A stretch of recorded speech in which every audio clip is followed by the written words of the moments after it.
Տիգրան Աբրահամյան։ Շնորհակալություն, հարցս վերաբերելու է տնտեսական աճին, 21-ից 26 թվականներին կառավարության ծրագրով տնտեսական աճը սահմանված էր միջինում 7%, բարենպաստ պայմաններում 9%, այսօրվա ծրագիրը ուսումնասիրելով կարելի է հանդիպել 6% թիվը, ինչը ավելի համեստ ցուցանիշ է և փաստացի սրանով արձանագրվում է, որ տնտեսական աճը Հայաստանում դանդաղելու է։ Միևնույն ժամանակ դուք հայտարարում եք, բազմիցս հայտարարել եք, որ խաղաղության պայմաններում Հայաստանը մեծ տնտեսական օգուտներ է ստանալու, որ թրիփը նոր հնարավորություններ է բերելու, հարցս հետևյալն է, այդ ոնց է ստացվում, որ 21 թվականին ունենալով Արցախ, ունենալով Հայոց ցեղասպանության միջազգային ճանաչման օրակարգ, ունենալով շատ ու շատ ավելի բարենպաստ պայմաններ ազգային թեմայով, այսպես ասած, մեր տնտեսական աճի կանխատեսումը ավելի մեծ էր, քան հիմա։ Հիմա տվյալ պահին հաշվի առնելով երկրում աղքատության ցուցանիշները, ոնց է այդպես լինում, որ փաստացի երկրի տնտեսական աճը դանդաղելու է։ Իմ կարծիքով ստեղ մի քիչ որոշակի շփոթ կա, նախ որովհետև մենք պետք է հասկանանք տնտեսական աճը ինչ է, որովհետև ամեն 7%-ը ոչ թե մենք վերադառնում ենք այն 0-ից ենք 7% աճ ապահովում, այլ արդեն իսկ 7%-ի վրա 7% ենք ապահովում, այսինքն ենթադրենք սա 0-ական կետն է, մենք եկանք 7% ապահովեցինք։ Մեր հաջորդ 7%-ը ոչ թե ստեղից է սկսում, այլ 7%-ից 7%։ Այն հաջորդ 7%-ը 14%-ի վրա 7%, հաջորդը 21%-ի վրա 7%։ Եվ մենք 2021 թվականին ստանձնելով միջինում 7% աճը, ըստ էության հիմա արդեն նաև առաջի կիսամյակի հնայի աճի ցուցանիշները եղան, մենք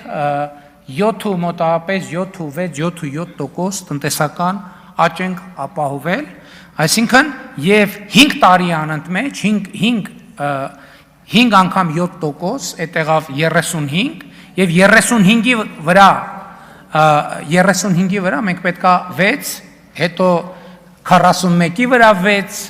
հետո 47-ի վրա 6 եւ այլն եւ այդպես շարունակ։ Այսինքն դա չի նշանակում, որ դանդաղում է տնտեսական աճը, այլ նշանակում է, որ տնտեսությունը ավելի ու ավելի բարձր հենքի վրա է կանգնած եւ հետեւաբար իր վրա սա շատ ամբիցիոզ ցուցանիշ է, բայց ես նաեւ ուզում եմ հետեւյալը ասեմ, որ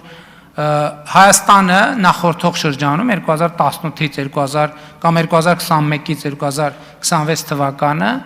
մեր տնտեսական միջին աճը աշխարհի միջինից էլ է բարձր եղել, ԵԱՏՄ միջինից էլ է բարձր եղել եւ ավելին ասեմ,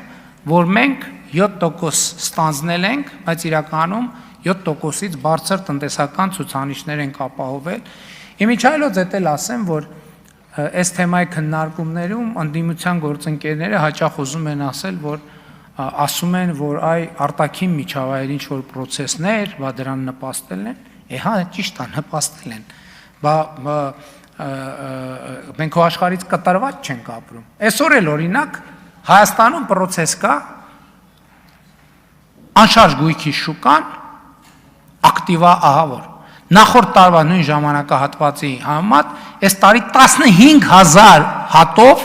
անշարժ գույքի հետ կապված մենք գործարքներ ենք ունեցել 15000 հատով ավել։ Հա պարզ է եւ լեգիտիմ փաստար կա, որ արտաքին միջավայրում տեղի ունեցող գործընթացներ նպաստում են, որ մարդիկ գան Հայաստանում օրինակ տուն առնեն։ Այո, կա, բայց Հայաստանում են չէ գալիս տուն առնում։ Կարան չգան Հայաստանում տուն առեն։ Արտաքին միջավայրում էլի են process-ներ եղել։ Ու առաջին արտաքին միջավայրի process-ները չեն, բայց ինչի չեն եկել Հայաստանում տուն առնելու։ Արձագանք բոլոր դեպքերում պետք է արձանագրենք, որ տնտեսական աճի տեմպը, ստեղ շեշտը տեմպի վրա դանդաղում է, փաստացի 6% կանխատեսումով եւ հաշվի առնելով այն հանգամանքը, որ վերջին տարիներին պետական պարտքը 2.5 տրիլիոնով ավելացել է, հաշվի առնելով այն հանգամանքը, որ նախորդ ծրագրով աղքատության ցուցանիշները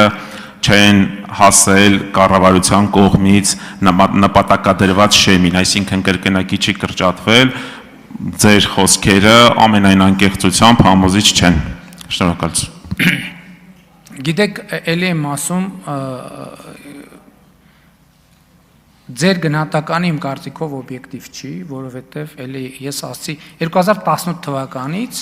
2025-ի արդյունքներով Հայաստանի հնան 53% աճ ունեցել։ Այսինքն պատկերացնում եք այդ ահռելի աճի վրա 6% ահա որ ամբիցիոզ ցուցանիշ է։ Ինչ վերաբերում է աղքատությանը,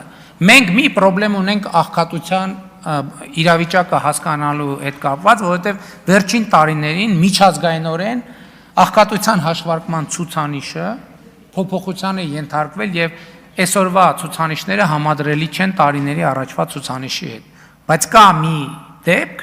որ այդ թվում միջազգային վերլուծությամբ մենք ըստ էության շատ մոտ ենք մեր մի կարևոր նախընտրական խոստում կատարելու, այն է ծայրահեղ աղքատությանը վերջ դնելուն, ինչ եւ մեծ է հավանականությունը, որ մենք այդ խնդիրը կատարել ենք, դա մենք կիմանանք այդ թվում միջազգային կազմակերպությունների կողմից թարմ հետազոտությունների արդյունքում աղքատության տվյալները մի քիչ ավելի ուշացումով են ուսումնասիրվում եւ հրապարակվում եւ ես հույս ունեմ, որ նոր հրապարակումները այս խոսքերը կհիմնավորեն, բայց որ մենք ընդհուպ մոտեցել ենք դրան, ես ոչ մի կասկած չունեմ։ Մամիկոն Ասլանյան։ Ես լսում էի ձեր խոսքը ելույթը